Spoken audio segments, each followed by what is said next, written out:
Aldi Bragi punya tanggungan memberi nafkah pada Ririn Dwi Ariyanti setelah sah diputus cerai Pengadilan Agama.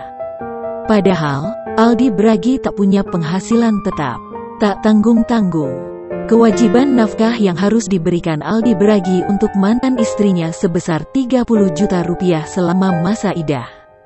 Dan wajib memberi nafkah mutah sebesar 20 juta rupiah per bulan.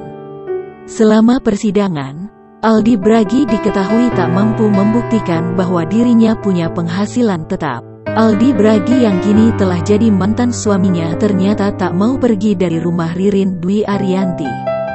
Meski pengadilan sudah memutuskan keduanya resmi bercerai, tapi Aldi Bragi hingga kini enggan pergi dari rumah mantan istrinya.